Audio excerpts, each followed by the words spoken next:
حمید دهن سرویس قرعه کشی کرد، سهم خودش افتاد این که بیفته دیوار چک کنه.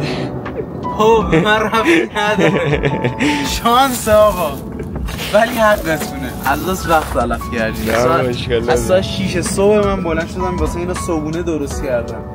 ساعت 8:30 تازه اولین کارو کردیم. میدونستین 206 4 متره 3 و 9.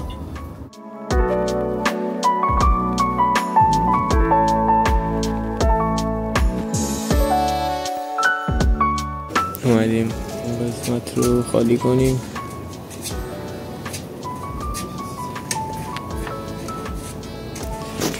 و بریم باقی کارا.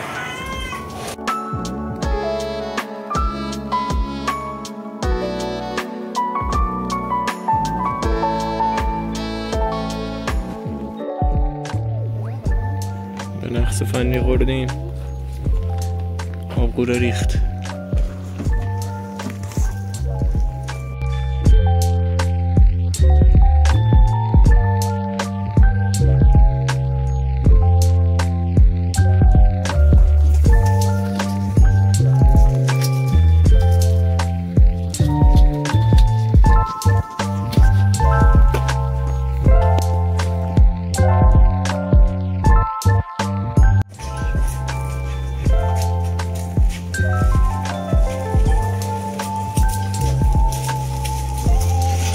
این گلادیاتور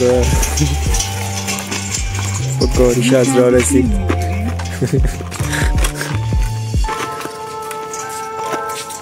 برم دستامو بشورم کمی آلوده شد.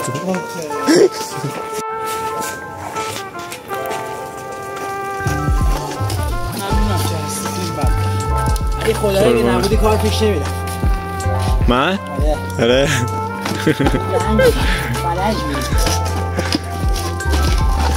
این کار فیلم برداری چیه؟ خیلی مهمه. فیلم برداری کردن. حتی چی؟ یعنی تو سختی کار خودت بیشتر باید. سختی کار. همین احساس پیروزی داره.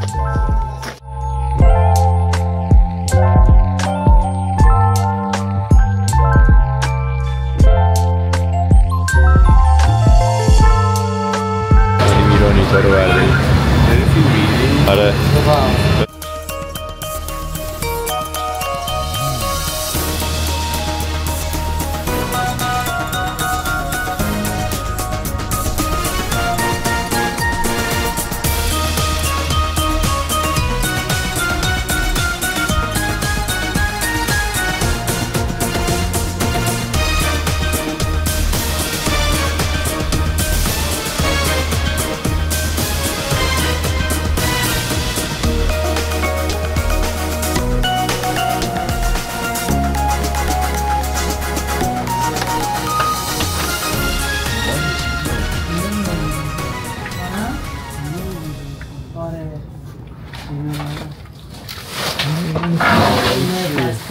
چی؟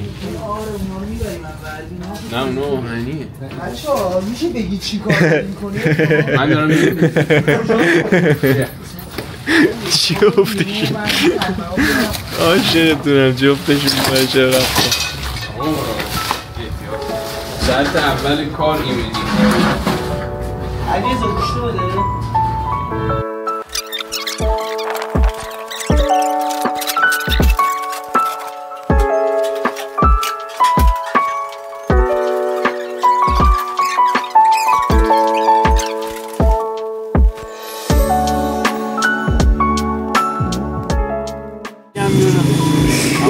چیکار میکنی یه بار دیگه بگو؟ میشینم قشنگ رو صندلی دارو میزنم ولی میکنه، بعدم ریکاردی هم میشینم 4 تا برگه مینویسم برای خودم. اینو میگم من الان اومدی اینجا چیکار میکنی؟ نهایت میشینیم 4 تا دنده عوض میکنم میام. الان اومدی چیکار کنی؟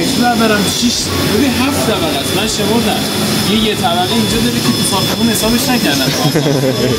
7 طبقه بالله. بعد لای از اینجا فکر نکنم دیده بشه.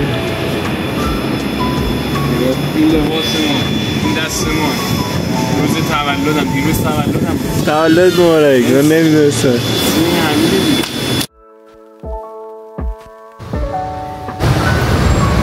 بچه ها خسته شدن ولی آب بگیریم واسهشون.